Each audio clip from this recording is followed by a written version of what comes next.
दाऊद के गांव से आया फिरोज आगे चलकर उसके लिए ही एक बड़ा खतरा बन गया। उस समय दाऊद का गैंग भी नया नया ही था, इसलिए फिरोज सीधे छोटा वकील के कांटेक्ट में आ गया। दाऊद के जीजा इब्राहिम पारकर के मर्डर के बाद यह पहला मौका था जब किसी शूटआउट में एक 56 जैसे राइफल का इस्तेमाल हुआ।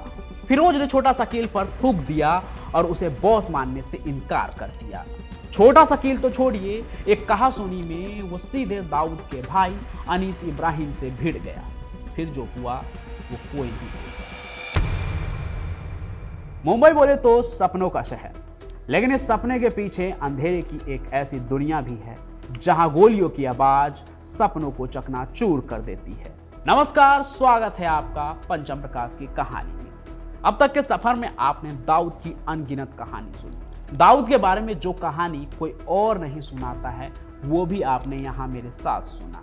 सब तो उसको हीरो ही बनाते हैं ना, लेकिन क्राइम कनेक्ट पर आपने सुना कि कैसे उसकी बीवी से लेकर बेटा कहीं ना कहीं उसके काले धंधे के आसपास ही है। लेकिन उनसे भी ज्यादा अगर कोई दाऊद के करीब है तो वो नाम है छोटा शकील का, जो छोटा राजन को किनारे करके और कईयों के लाश पर चढ़ के दाऊद का खास बना है। और आपको पता है, दाऊद के गैंग में इस गद्दी के लिए लड़ने वालों में एक नाम फिरोज कोंकणी का भी था। हो सकता है कि आज आपने ये नाम पहली बार ही सुना हो, लेकिन असल में ये एक ऐसा नाम है जो 90 के दशक में मुंबई अंडरवर्ल्ड में बहुत तेजी से उभरा। इतने तेजी से कि छोटा शकील पर ही थूकने लगा। फिर कुछ ऐसा हुआ कि ये नाम हमेशा हमेशा के लिए गायब हो गया। तो आखिर क्या है इस फिरोज कोंकणी की कहानी? आइए आपको एकदम शुरू से सुनाते हैं कि कैसे दाऊद के गांव से आया ये फिरोज आगे चलकर उसके लिए ही एक बड़ा खतरा बन गया। फिरोज अब्दुल्ला सरगुरु उर्फ फिरोज कोंकणी, जो महाराष्ट्र के कोंकण क्षेत्र से ताल्लुक रखता था। कोंकण क्षेत्र के उसी रत्नागिरी से जहां से दाऊद का परिवार 2 वक्त की रोटी कमाने के लिए मुंबई आए थे। चूंकि फिरोज कोंकण से था इसलिए उसे कोंकणी कहा जाने लगा। वैसे तो उसका परिवार काफी साधारण था, पर जरा सोचिए कि मामूली जिंदगी जीने वाले फिरोज की कहानी क्या रही होगी जो वो अपराध की दुनिया में आ गया। गरीबी, गली मोहल्ले की लड़ाइयाँ या मुंबई अंडरवर्ल्ड का असर? नहीं, फिरोज की कहानी जो है ना इतनी नॉर्मल नहीं थी, लेकिन उसकी नॉर्मल जिंदगी की कहानी बहुत ही फिल्मी और दिलचस्प है। तो ये जो फिरोज कोंकणी है ना, वो कॉलेज की एक लड़की से बेइंतहा मोहब्बत करता था। लड़की का मन का तो पता नहीं, पर कोंकण उससे मिलने के लिए रोज कॉलेज पहुंचता था। लेकिन कोंकण की मोहब्बत 2 वे नहीं बल्कि ट्रायंगल था, यानी उसके मोहब्बत के बीच एक लड़का भी था और लड़कियों के प्यार को लेकर दोनों के बीच लड़ाइयाँ फंस गई। आज की तारीख में भी ये समस्या हर कॉलेज और स्कूल में है, जहाँ एक लड़की के पीछे कई गुट आपस में लड़ते हुए दिख जाते हैं। लड़ाइयाँ चलती रहती है। मैंने भी अपने स्कूल और कॉलेज के दिनों में ऐसी कई लड़ाइयाँ होते देखी है, जिसमें 2 लोगों के बीच कोई तीसरा हाथ साफ करके चला जाता है। पर फिरोज कोंकणी की ये लड़ाई नॉर्मल स्कूल कॉलेज के झगड़े की तरह नहीं रही, और ये दुश्मनी इतनी बढ़ी कि एक दिन फिरोज ने उस लड़के को चाकू ही मार दिया। इसके चक्कर में वो अपराधी बन गया। कोंकण की गिरफ्तारी हो गई और फिर उसे पुलिस ने गिरफ्तार करके जेल में डाल दिया, और यहीं उसकी एंट्री अपराध की दुनिया में हुई। अब जेल होता तो है अपराधियों को सुधारने के लिए, लेकिन असल जिंदगी में जेल नए अपराधियों के लिए ट्रेनिंग और रिक्रूटमेंट सेंटर की तरह काम करता है, जहां गैंग से जुड़े लोग नए अपराधियों को देखकर भांप लेते हैं कि कौन है जो आगे चलकर गैंग के लिए काम आ सकता है। ऐसे ही फिरोज कोंकणी की भी मुलाकात जेल में बंद कुछ ऐसे लोगों से हुई जो उससे भी बड़े बवाली थे। फिर आखिरकार 80 के दशक के आखिर में फिरोज की दोस्ती कुछ ऐसे लोगों से भी हो गई जो दाऊद इब्राहिम के डी कंपनी के लिए काम किया करते थे। उस समय दाऊद का गैंग भी नया नया ही था, तो जल्द ही वो छोटा शकील के भी कांटेक्ट में आ गया और वो दाऊद के डी कंपनी का शूटर बनने का फैसला कर लेता है। कहते हैं कि शूटर वो बस नाम का नहीं था, बल्कि एकदम सटीक निशानेबाज था और जिगरबाज भी, जो अपने टारगेट को खत्म करने में कोई हिचक नहीं दिखाता था। आगे मुंबई के इतिहास में वो साल भी आया जो सबसे बदनसीब था, साल 1993। मुंबई दंगों ने पूरे शहर को झकझोर कर रख दिया था। उसी समय फिरोज कोंकणी ने अंडरवर्ल्ड में अपनी असली पहचान बनाई। कहा जाता है कि दाऊद इब्राहिम के इशारे पर और छोटा शकील के आदेश पर फिरोज ने उन लोगों को टारगेट किया जो डी कंपनी के दुश्मन माने जाते थे। इसके अलावा भी दंगे के दौरान उसने खूब कांड किए। अब पुलिस की नजरों में वो सिर्फ एक छोटा सा गुर्गा था, लेकिन अंडरवर्ल्ड में उसका नाम तेजी से फैल रहा था। लेकिन साल 1994 में फिरोज कोंकणी ने एक ऐसा काम कर दिया, एक ऐसा कांड कर दिया जिसने पूरे राजनीतिक और आपराधिक जगत में सनसनी फैला दी। उसने मुंबई के बीजेपी विधायक रामदास नाइक की दिन दहाड़े हत्या कर दी। 93 के दंगे के ठीक बाद बीजेपी विधायक का मर्डर होना बहुत बड़ा कम्युनल मामला बन गया था। ऊपर से इस मर्डर में उसने AK-56 का इस्तेमाल किया था। मुंबई में दाऊद के जीजा के मर्डर के बाद जो जे कांड हुआ था, उसके बाद ये पहला मौका था जब किसी शूटआउट में AK-56 जैसे राइफल का इस्तेमाल हुआ हो। तो इस वजह से भी अंडरवर्ल्ड की दुनिया में ये कत्ल काफी हाईलाइट में आया, जो छोटा शकील के कहने पर फिरोज कोंकणी ने किया था। उसे जानने वाले लोग तो ये भी कहते हैं कि फिरोज का मानना था कि कराची से ऑर्डर देने में कोई दिलेरी नहीं है, असली डेयरिंग यहाँ रहकर गोलियां चलाना है। बंदूक और गोलियों का नशा उस पर ऐसा चढ़ा कि वो खुद को ही बॉस समझने लगा था। इधर जिनकी हत्या हुई थी रामदास नाइक, वो हिंदू संगठनों से जुड़े हुए थे और मुंबई में हो रहे अंडरवर्ल्ड के इस्लामिक नेटवर्क के खिलाफ आवाज उठा रहे थे।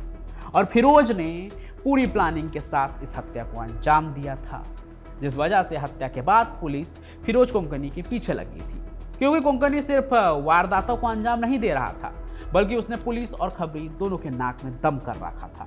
जब भी मुंबई पुलिस को उसकी कोई खबर मिलती तो वो मुखबिरों का कत्ल कर देता। पर कहते हैं ना, हर शिकारी का भी एक शिकारी होता है, और इस कहानी में वो शिकारी थे राकेश मारिया। साल 1994 25 अगस्त मुंबई का बांद्रा इलाका खौफ और सनसनी के साए में था। वजह वही भाजपा नेता रामदास नाइक की दिन दहाड़े गोली मारकर हत्या। तो इस कत्ल के बाद कातिल को पकड़ने के लिए पुलिस पर भारी दबाव था, लेकिन हर बार जब भी पुलिस को कोंकणी की खबर मिलती तो वो मुखबिर को ही मौत के घाट उतार देता। 2 खबरियों की लाशें पहले ही गिर चुकी थी। कुछ महीने बाद मुंबई पुलिस को खबर मिलती है कि कोंकणी बेंगलुरु में है। ये वो वक्त था जब मुंबई पुलिस कमिश्नर थे सतीश साहनी और क्राइम ब्रांच के चीफ थे MN सिंह। तो DCP राकेश मारिया को खबर दी गई कि कोंकणी अपने 2 साथियों के साथ एक सिनेमा हॉल में शाम 6 बजे से 9 बजे तक का एक शो देखने जा रहा है। मारिया दौड़ते हुए साहनी और सिंह के केबिन में पहुंचे और उन्हें ऑपरेशन की पूरी प्लानिंग बताई। तभी खबरी का एक और फोन आया और कमिश्नर के PA रमनी ने वो कॉल मारिया को ट्रांसफर कर दिया। फोन पर खबर थी कि कोंकणी फिल्म देखने का प्लान कैंसिल कर चुका है और अब वो एक होटल में ठहरा हुआ है। मारिया ने तुरंत अपने टीम को तैयार किया, जिसमें कई एक्सपीरियंस वाले ऑफिसर शामिल थे। सभी को दोपहर 1:30 बजे की फ्लाइट से बेंगलुरु भेजा गया ताकि वो समय रहते होटल पहुंच सके। प्लान बदल चुका था, अब सिनेमा हॉल में नहीं बल्कि होटल में कोंकणी को पकड़ने की योजना बनी। पुलिस ने होटल के मैनेजर को अपने साथ मिला लिया और उससे कहा कि जैसे ही कोंकणी कोई खाना या ड्रिंक का ऑर्डर करे तो तुरंत खबर दे दिया जाए। रात के तकरीबन 9 बजे रिसेप्शन पर कोंकणी का कॉल आया और वो अपने लिए खाने पीने का कुछ मंगवा रहा था। अब कोंकणी तक पहुंचने का एक ही रास्ता था कि उसके लिए खाना लेकर जाया जाए। ये सुनते ही पुलिस की टीम तुरंत वेटर के वेश में आ जाती है। वो तैयार हो जाते हैं और कोंकणी को पकड़ने के लिए मुंबई पुलिस वेटर बन जाते हैं। उसके कमरे की ओर बढ़ते हैं, दरवाजा खुला और अगले ही पल कोंकणी को घेर लिया गया। बिना कोई मौका दिए पुलिस ने उसे दबोच लिया।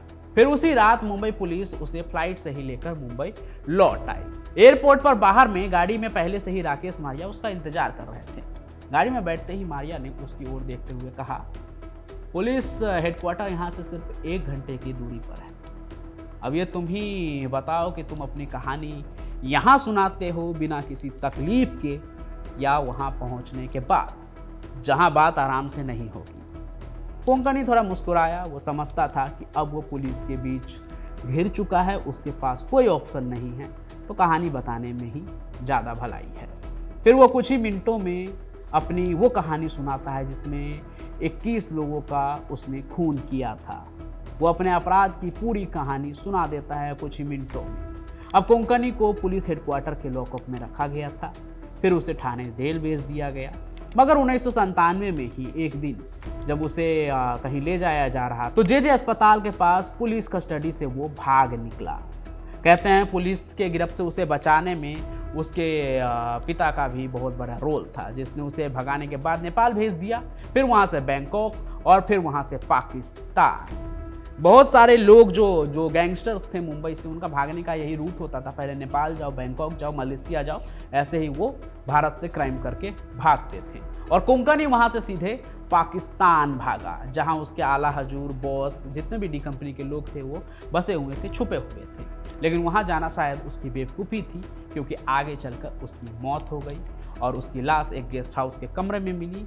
और इस मौत के पीछे कई कहानी चलती है, लेकिन मौत क्यों हुई इसका कोई ठीक कारण सामने नहीं आता है, लेकिन कई कहानी है। शुरुआत करते हैं पहले कहानी से। तो देखिए, कहते हैं कि जब वो ठाणे जेल में था ना, और वहाँ पहुँचा कैसे था वो आपने जाना ही कि बीजेपी के एक विधायक को मार के पहुँचा था, बहुत बड़ा कांड किया था उसने। तो इसके बाद क्या होता है कि जो मुंबई के और भी कई सारे गैंग वाले थे ना, उन्होंने देखा कि बड़ा डेयरिंग बंदा है, तो उसको अपने गैंग में वो शामिल करना चाहते थे। कहते हैं कि अरुण गवली से लेकर छोटा राजन तक, छोटा राजन उस समय तक दाऊद से अलग हो गया था, तो वो भी चाहता था कि फिरोज कोंकणी जो है ना मेरे गैंग में आ जाए, दाऊद के खिलाफ काम करे, इतना डेयरिंगबाज आदमी है तो उसको अपने गैंग में रख लूँ। तो ऐसा सब चाहते थे, लेकिन वो किसी के भी गैंग में नहीं जाता है।